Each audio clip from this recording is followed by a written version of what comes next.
How's it going? Welcome back to another great video with the majestic host, the Savior. And boy oh boy, am I so happy today to be talking about Metro. Yes, one of my all-time favorite post-apocalyptic places to be. Metro to me is an interesting series. I kind of view it in the same light as Dark Souls. It's certainly not a happy game. It's certainly pretty brutal, scary, and terrifying, but at the same time, it kind of fortifies me. I played Metro back in the day when I was a teen, and that's when Metro 2033 came out, and it's based on this Russian novel, okay, and it's pretty good. I know at the moment lots of people just want to stay clear from anything Russian made, which I think is ridiculous, okay. You know, we have some great works of art coming from that country, Dostoevsky and the philosophy of that, which is kind of inspired Metro as well to a degree. But like I said, this game series has always fortified me. Ever since I was a teen, when I was, sick, I wouldn't play a comforting game. I would go to Metro because in the dark tunnels, I would kind of find some kind of comfort, that you can survive the struggles of the, dark future. Friends, your future may not be as secure as you think. Where will you be when the atomic bombs fall? And to be honest, it's quite likely that this reality might even happen, just looking at the state of things, but we're not here to talk about that. But I just wanted to give you a, a little bit of a backstory, personally, why I love Metro. The games are all about immersion, okay? They're all about immersive gameplay. So what better than a VR Metro game? These two ideas just go hand in hand. And honestly, I think they've done a pretty good job here. So today I'm going to give you my Metro Awakening review. Sign up now and prepare for the future. The Metro video games are never really highlighted as the staple of AAA games. They're never really brought up in that conversation of, all of these other big games you hear, which is a shame because I honestly think Metro is just a quality series, and it puts a lot of these other Western game developers to shame, to be honest. Especially when you look at people like Ubisoft and stuff like that. I always think that these games did something truly unique, okay? They are linear experiences, except for Exodus, I guess, but that's more still linear, but kind of hub open world sections, which I enjoyed. But I personally love the Metro tunnels. I love the storytelling. I love the ambience. I love the world building that this game has. The creatures, everything about Metro, I find fascinating. Got that Fallout aesthetic, that stalker aesthetic, and it's kind of blended them together in this post-nuclear apocalypse, but it always had a unique kind of chill and spiritual kind of metaphysical underpinnings to it, with the anomalies. Again, stalker inspired, I guess, but it just had something special to it that was so engaging. And the stories in all of the games were great. There was a lot of choices, morality choices, stuff like that. And this is the next big Metro game. VR is finally doing something different, okay? It's finally out of its kind of beta testing phase of just fun little experiences. Finally, we are getting proper games. We've got the Batman one, we've got this one now, another one that I'm about to cover. VR isn't a controlled space like the corrupt gaming industry, so there is still a lot of experimentation here. That's why a lot of people don't talk about it. But I find it fascinating when we are getting glimpses of proper, AA, AAA games now in VR being made. So that's quite exciting. So I do hope you enjoy this Metro Awakening review. I do honestly think that this is probably one of the best games since Half-Life Alyx and all that stuff. So yeah, I do hope you enjoy this Metro Awakening VR review, and let's just jump into it. Make sure that you do subscribe if you are new, which is pretty likely, to be honest. That is very important. Please do consider subscribing because I put everything that I am into this channel. I'm so passionate about it. So just do it! Make your dreams come true! I just, it's so fun just interacting with you guys, talking to you every day, seeing the comments. That's why I do this, if it's actually nice comments or constructive feedback.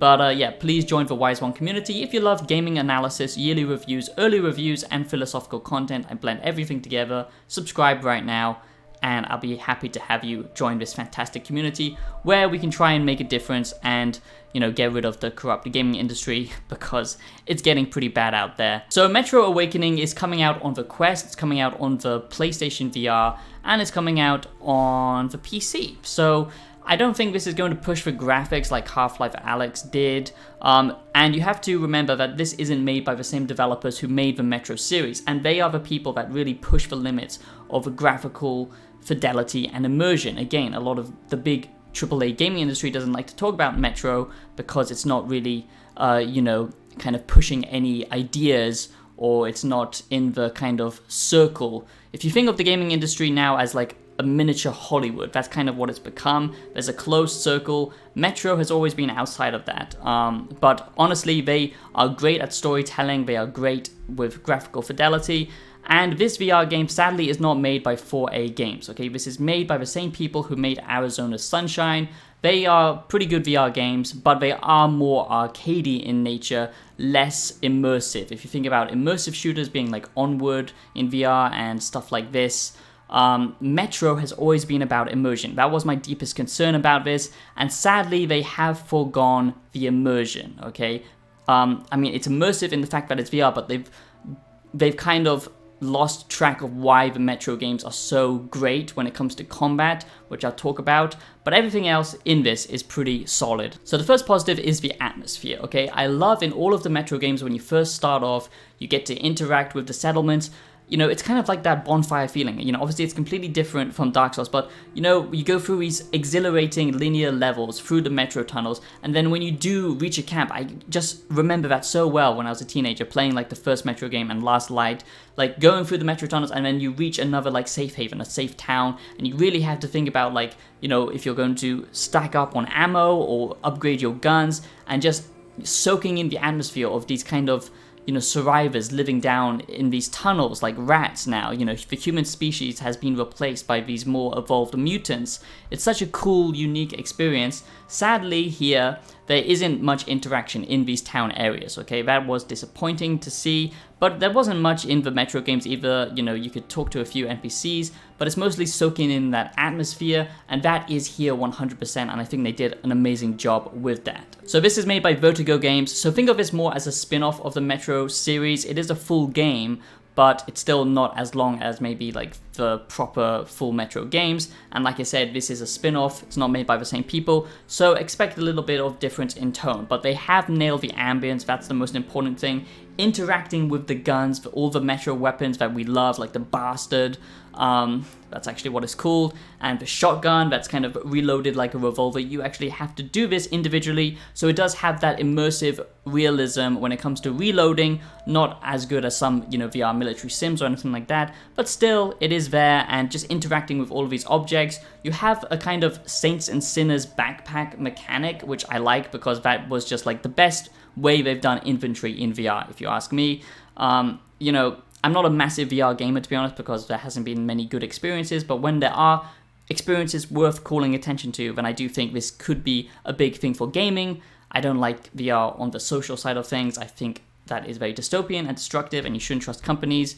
I talked about that before. I mentioned that at the end of the videos. But anyway, I do think that the gaming side of things, it is truly breathtaking. You know, actually picking up these items that you experience in your gaming worlds and actually interacting with them. You have all of your, you know, gas mask and your filters on the back, so you can clearly see and like manage your time and the radiation levels. Radiation here is quite deadly, which I like, so you do have to actually think about how much time you're spending. It's not just like an illusion.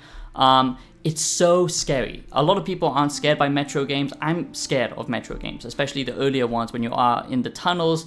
It's nailed that fear, okay? Because the mutants here are terrifying, and being surrounded in darkness in, you know, VR is terrifying. Sadly, the darkness doesn't feel as amazing because we haven't got OLED VR headsets really for most of us. So yeah, but still, it is great. I recommend turning down your brightness.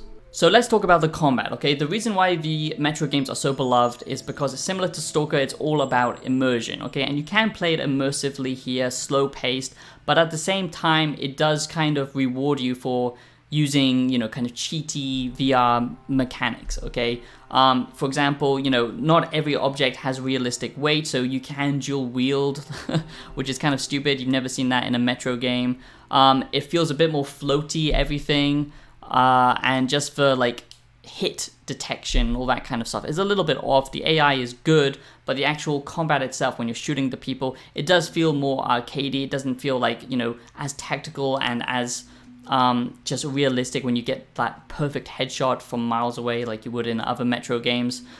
So just bear that in mind. I wish it was more of a cover-based shooter, you know, and you really had to focus on cover. You do, obviously, but it's much more about flanking and, you know, finding your opportunities. With the mutants especially, they flank you in the dark, you can see their eyes glowing, that's really cool, but the actual combat itself is a less tactical and military sim-esque compared to the actual Metro games, which was a little bit disappointing, but still, it's not like completely arcadey and everyone is like bullet sponges, so, you know, it's not too bad. Another small negative here, I would say, is the gun noises, okay? They sound rather tinny, unrealistic. Again, Metro is a series about immersion. It's about, you know, what would actually surviving this post-apocalyptic world be like. The ambience in this game is also pretty good, and it's very Metro on point. Metro has these very distinct sounds. If you know, you know. Some of it sounds a bit weird, but they are very distinct and usually very immersive. And they have nailed the kind of ambience and the noise with that. You know, you can just pick up like a tin can and chuck it to distract the enemies. That all sounds how you expect it would, but the gunfire and a few other things just sound a little bit less realistic, which is a little bit disappointing. Everything's a little bit weightless compared to like physical games like Blade and Sorcery and Saints and Sinners and stuff like that, which is a bit disappointing, but it does get the job done and the AI does react well. And like all Metro games, you know, there's a good story going on here, and basically all you need to know without going into spoilers, like I said, I haven't played the full experience. This is an early review. This is separate from my yearly reviews. I am going to do a Metro yearly review because I want to talk about that game in retrospect and the kind of philosophy aspects of it. This is from the hands-on stuff so far, bear that in mind.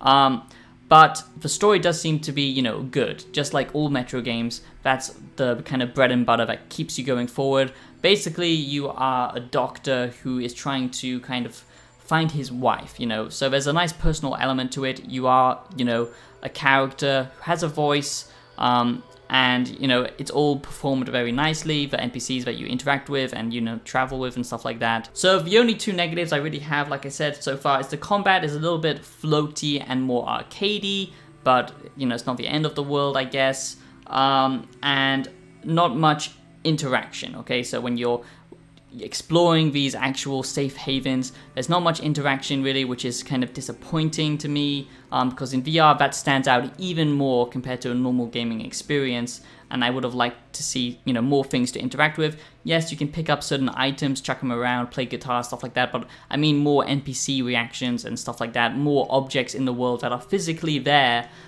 Sadly, it's not that kind of VR game, and those types of VR games are always difficult for me to go into after experiencing, you know, games like Blade and Sorcery where everything is interactable, or Boneworks, for example. And the final big negative, and I don't see many people talking about this, that is the fact that morality, okay? That is a big part of the Metro series, for me anyway, and I love morality decisions in video games. I did a video about that. Check out my Fable video where I talk about ethics in video games. But it's very important to me because that's where you can really, you know, tell your own story and decide, you know, like what kind of person you want to be, what kind of person you are actually, and what is based around the environmental situation, if you roleplay, you know, either good or bad, and what that says about humanity and everything. I couldn't really see that in the combat. Maybe, you know, that will be later on, but I couldn't see the choices to spare people or to kill them, to knock them out,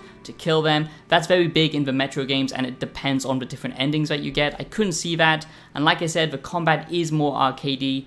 You still do have to find cover, but you can like dual wield, so it doesn't feel truly Metro in that experience.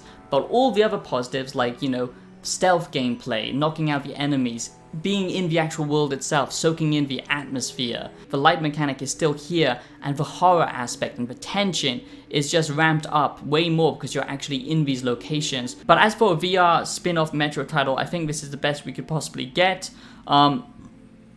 I would have liked to see more survival mechanics in the game, but maybe there will be later on. But still, it is a hard experience. It's just not as hardcore as the other Metro games, I would say. It's a little bit more light on that side of things. But the actual gameplay itself is fun. It's got that nice combination of stealth and resource management, you know, good story, and all of the atmosphere that you love of the Metro game. So in that aspect, I think it's good, but I would like to see the actual developers take a crack at a full VR game as well at some point. So that is my Metro Awakening game review, my Metro Awakening VR review based on the hands-on stuff. Now, I honestly think this is what we need to see more in VR gaming, because where AAA gaming is kind of dying a lot, you know, with a lot of these big companies just chasing popular trends or pushing certain agendas and stuff like that.